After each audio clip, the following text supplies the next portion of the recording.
Dans cette vidéo, nous allons réaliser le phasage des voiles du R+2 sur le projet étudié, donc le projet Chloroman. Ici, vous avez devant vous un brouillon que nous allons reproduire à l'aide d'AutoCAD et des fonctionnalités d'e-méthode, un plugin qu'on va installer sur AutoCAD. On va commencer par ouvrir le fichier qui est disponible sur le réseau. AutoCAD, ouvrir, voilà, cyclage voile BA, A4 cyclage voile BA. Hop, donc là vous arrivez dans la fenêtre d'impression. On va se rebasculer ici dans l'onglet Objet pour pouvoir modifier par la suite ce fichier et à rajouter le phasage des voiles. Dans le fichier qui accompagne ce support, vous avez différentes consignes. L'étape 1 concerne l'installation d'e-méthode. Donc vous allez copier-coller cette série de fonctions dans la barre de commande. Donc je vais le faire avec vous. Moi je mets juste le fichier hop, à côté pour pouvoir le faire plus efficacement. Donc CTRL-C, CTRL-V, ça fonctionne. Donc la première commande, elle va définir un chemin dans une variable, la repmet. Ensuite, cette variable va être stockée. Et ensuite, on va utiliser une commande Windows. Donc on va faire appel à la commande shell pour aller retrouver le chemin dans lequel se trouvent toutes les fonctions. Une fois qu'on a fait ça, on a préparé l'installation d'e-méthode. En réalité, en fait, quand on va appeler les fonctions e-méthode, qu'on va venir charger par la suite, ça va aller appeler les fonctionnalités qui sont dans le répertoire C. Alors, une fois qu'on a fait ça, on va venir charger l'environnement e-méthode. Pour charger l'environnement e-méthode, il va falloir copier-coller la fonction charge UI perso. Faites entrer. Et ensuite, vous allez aller chercher l'environnement de personnalisation, enfin les fonctions e-méthode, en faisant parcourir ici. Vous allez sur C, hein, là on est sur C, I love e-méthode, outils pour AutoCAD e-méthode, et vous sélectionnez ce fichier-là, e-méthode.cuix. Ouvrir. Là, charger, pardon, j'ai failli oublier de le charger. Et puis fermer. Là, vous voyez qu'il y a plein de fonctions qui se sont installées à droite à gauche.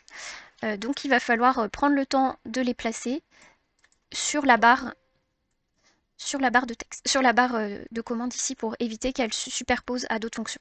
Alors quand vous allez dans l'onglet e-méthode, je vais le faire juste après, les fonctions sont plus visibles. Ici, attention, quand on lance l'environnement e-méthode, il faut toujours charger les fonctions, sinon ça ne va pas fonctionner derrière. Voilà, là j'ai fermé la fonction qui était demandée. Donc, toujours charger les fonctions et ensuite on va déplacer toutes les fonctions qui se sont chargées, voilà, ici. Il suffit simplement de positionner le curseur là où on souhaite que la fonction, le bloc de fonctions apparaisse. Maintenant que les fonctions sont correctement placées, je vais vous présenter le bloc de fonctions qu'on va utiliser. Ici, en fait, vous allez retrouver tous les outils qui vont être utiles pour le phasage. Le premier outil, c'est la réinitialisation des outils. Ensuite, ici, vous avez la création des voiles, la création des dalles. Ça ne s'affiche pas quand je mets le curseur. Ici, vous avez la possibilité de sélectionner les voiles, là, de changer l'affectation des voiles, par exemple pour les basculer en poteau ou en ouvrage préfa. Là, vous aurez la possibilité de changer le jour d'affectation. Par exemple, si vous vous êtes trompé, que votre voile, il n'est pas créé au jour 5, mais au jour 6, vous cliquez sur la flèche ici, puis sur le voile sélectionné, et ça le fait basculer. Ensuite, ici, vous avez la création de la rotation, et là, tous les outils d'export. Donc voilà pour les fonctions que nous allons utiliser. Donc la première étape, si on suit votre document, le support d'accompagnement, ça va être de réinitialiser.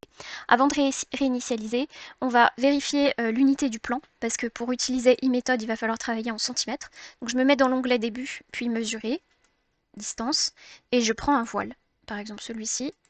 Là, on voit qu'on est en millimètres. Donc, on a un voile qui mesure 12,4 mètres.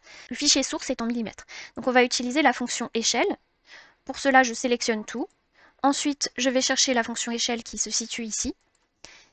Je choisis un point de base et je choisis un facteur d'échelle. Donc, pour passer du millimètre au centimètre, il va falloir mettre un facteur d'échelle de 0,1. Voilà. On contrôle. On va mesurer ici, normalement, mesurer distance. Voilà. Là, j'ai bien 1240, donc 12 mètres 40, 12 mètres 40 pour ce voile. On va aussi changer UI. En faisant UI, on va changer la précision, parce qu'on n'a pas besoin d'aller au-delà du centimètre. Ce sera plus agréable. Là, je vous montre la différence, mesure et distance. Hop, voilà. J'ai pas plusieurs chiffres après la virgule, j'ai 1240. Donc ça, première étape. Ensuite, on va créer un calque. Donc là, vous voyez qu'on a un calque voile BA, et puis le calque 0. On va créer un calque rotation. Donc pour rappel, hein, vous allez dans Propriétés des calques ici, Nouveau calque, et on va l'appeler rotation. Alors attention, là moi c'est un calque qui s'affiche comme non imprimable. Donc vous modifiez bien hein, pour qu'il soit imprimable, puisque sinon vous allez avoir des soucis à la fin. Hop, je ferme ici. Je vais me placer dans le calque rotation. Là, le calque rotation est actif. Et on va pouvoir réinitialiser les outils. Donc on va cliquer sur le premier bouton ici. Et on va choisir d'initialiser les valeurs par défaut. Alors la première chose qu'il me demande, c'est de sélectionner la famille de manches. Là, on va rester en def1. Ici, là, si j'étire les lignes de commande, je vois à quoi correspond chaque numéro. Donc nous, on va faire l'hypothèse qu'on travaille avec des manches Outinor. Donc on va rester en def numéro 1. Mais on pourrait tout à fait changer. Donc pour rester en def numéro 1, je tape simplement sur Entrée. Ensuite, on a cette fenêtre qui s'affiche par rapport au jour d'exécution des dalles. On va considérer que le coulage est en jour N, par exemple jour 5, que le ferraillage va durer un jour avec un décalage de 1, donc on sera en N-1. Donc par exemple, si on a coulé jour 5, ça veut dire qu'on a ferraillé jour 4. Même chose pour le coffrage, donc on coffrera jour 3. Voilà. Donc ça, vous laissez comme ça. C'est des choses qu'on peut modifier en fonction de la nature du projet et des spécificités. Là, je vais juste réduire mes lignes de commande pour revenir à quelque chose d'habituel. Alors, une fois qu'on a réinitialisé les choses, on va pouvoir créer un premier voile. Donc ici, je vais basculer sur le brouillon. On voit qu'en jour 1, on va réaliser ce bout de voile-là, ce grand linéaire ici et celui-là. On va commencer le voile de façade. Donc je vais partir de ça et puis je vais créer le jour 1. Et après, je vous laisserai faire la réalisation de l'ensemble des jours. Donc jour 1, alors c'est parti. Donc on retourne dans les fonctionnalités e-méthode avec création de voile. Donc je clique sur l'outil. Je viens sélectionner mon premier voile jour 1. Je me mets ici, c'est plus simple pour l'attraper, à l'extrémité. Donc je viens définir le début du voile, la fin du voile et son épaisseur. Alors son épaisseur, on peut directement la rentrer ou cliquer comme moi ici. Il me demande le jour précédent. Donc là, c'est le jour 0, le jour précédent, donc je peux faire Entrée.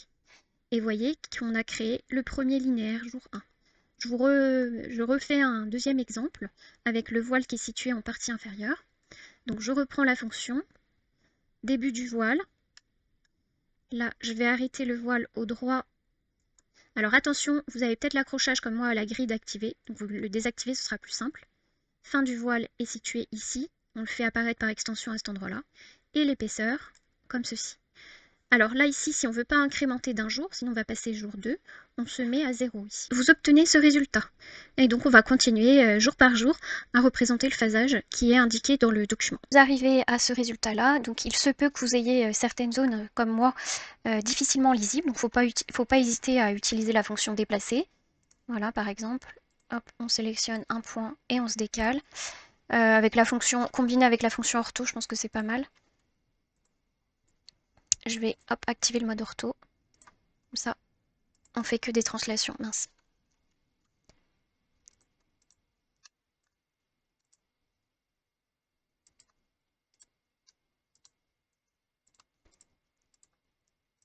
Donc voilà, pas hésiter à utiliser la fonction déplacer ou simplement en cliquant voilà, sur le point ici avec la fonction ortho.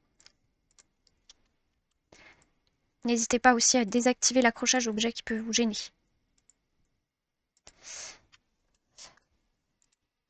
Donc on clarifie cette zone parce qu'on va venir justement, je vais venir vous montrer une fonction tout à l'heure sur cette zone. Tac. Puisqu'on a vu que ces deux voiles en orange, en fait, ils sont préfabriqués. Et donc ça, on va pouvoir le préciser à e-méthode. Donc voilà, là on a clarifié un petit peu la zone qui était encombrée. Donc ne pas hésiter à utiliser la fonction déplacer pour cela. Hop, voilà, pour rendre votre plan bien lisible. Avant de vous montrer cette fonctionnalité, on va passer aux dalles. Alors c'est pareil, je ne vais pas vous montrer toutes les dalles, mais voilà. Là, sur cette zone-là, on voit que l'ensemble des voiles ont été réalisés à partir du jour 3. Donc la dalle, on va pouvoir commencer à la coffrer au jour 4.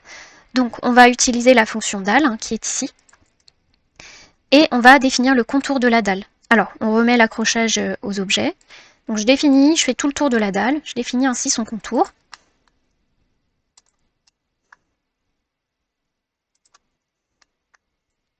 Et une fois que j'ai terminé le contour, ce qui va être le cas ici, j'appuie sur Entrée pour clore. Alors, le jour précédent, là, pour ma part, il est affecté au jour 7. Et on a dit que le jour précédent, dans notre cas, c'est le jour 3. Donc on va essayer comme ça. Ah oui, jour précédent, c'est jour 7. Ah ben, on va mettre 0 pour l'incrément, et puis on viendra corriger. Là, il faudrait mettre une valeur négative, en fait. Je vais mettre 0. Donc là, on a coulage qui est jour 7, ferraillage jour 6 et coffrage jour 4. C'est presque bon, on a dit que dans l'idéal, il faudrait qu'on commence le coffrage au jour 4. C'est le jour à laquelle la dalle va être libérée, enfin la zone de dalle va être libérée des banches. Donc on va utiliser la fonction augmenter un jour ou réduire un jour. Donc là, on va aller dans le sens inverse, on va réduire d'un jour. Donc là, on est bon. Coffrage jour 4, ferraillage jour 5, coulage jour 6. Donc de la même manière, vous allez compléter l'ensemble des dalles. Et je vais vous montrer la petite fonctionnalité dont je vous parlais tout à l'heure. Donc ici, on a un voile qui sera en fait préfabriqué. Là, vous avez une fonction qui va permettre de transformer ce voile en poteau, si on a affaire à un poteau, et de transformer le poteau en préfa. Il suffit d'appuyer une fois sur le voile. Donc le voile A, l'étiquette, elle est au-dessus. Et une deuxième fois pour le transformer en préfa. Et vous voyez qu'il va prendre ce symbole-là. Alors on ne s'inquiète pas, comme on a exactement le meuble linéaire pour le jour 7, et que les deux voiles vont être préfa, bah c'est pas grave, je vais pas inverser mes étiquettes, je vais pouvoir faire la même chose en sélectionnant le solide. Voilà, il se transforme d'abord en poteau et en préfa. Et voyez la représentation qui nous permet d'identifier que c'est un élément préfa. Donc ça, c'est une fonction intéressante aussi. Une fois que vous avez réalisé l'ensemble du phasage des dalles, vous devez obtenir un résultat assez proche du mien. Donc là, il n'est pas remis en forme, il faudra prendre le temps de déplacer toutes les étiquettes. Mais avant ça, ce qu'on peut faire, c'est vérifier l'équilibrage de la rotation avec la fonction comptage. Donc on va retourner sur le premier bouton ici, et on va, cette fois-ci, choisir compte des objets.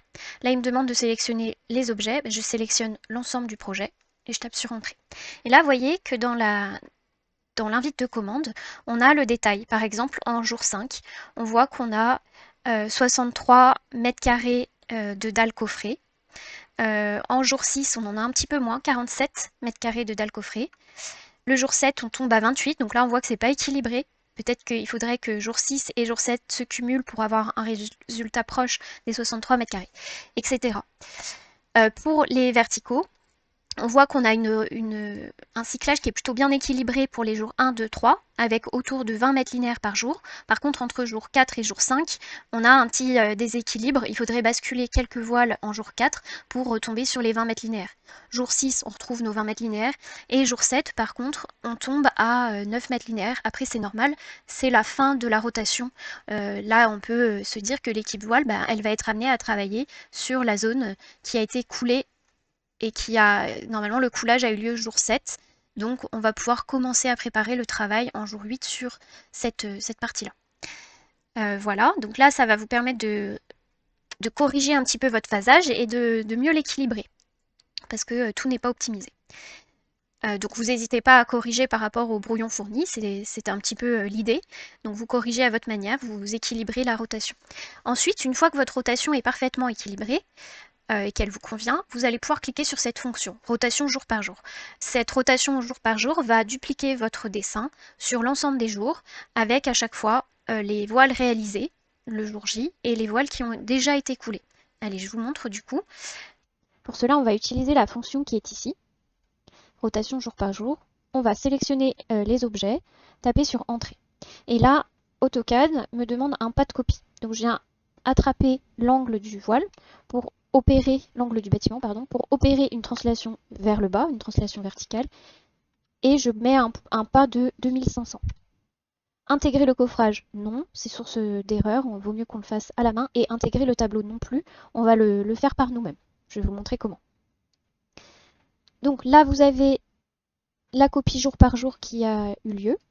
Donc ce qu'on va faire, c'est que enfin, là on constate un problème d'affichage en fait. On a le calque voile BA qui s'affiche par-dessus le calque rotation.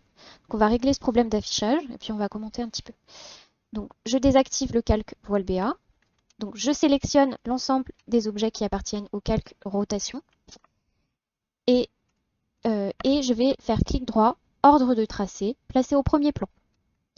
Ensuite, je rends de nouveau actif le calque voile BA. Alors, je le rends actif, voilà. Et vous voyez ici qu'on a un affichage qui est correct. Donc avec les voiles au premier plan, les voiles du jour au premier plan. Donc là, vous avez le phasage jour par jour. Donc jour 2, on voit que les voiles du jour 1 sont en bleu et les voiles du jour 2 en violet, etc. Et petit à petit, on retrouve l'ensemble du phasage jour par jour. À partir du jour 5, on a une zone de coffrage. Cette zone de coffrage se transforme en zone de ferraillage le jour 6 et on a une nouvelle zone de coffrage. Donc etc. jusqu'au jour, pour nous, jusqu'au jour 12, où on a le coulage de cette dernière zone. Donc voilà ce qui est attendu. Et puis par la suite, dans la vidéo suivante, on va compléter en ajoutant le matériel, donc les banches, et en réalisant un tableau d'utilisation des banches.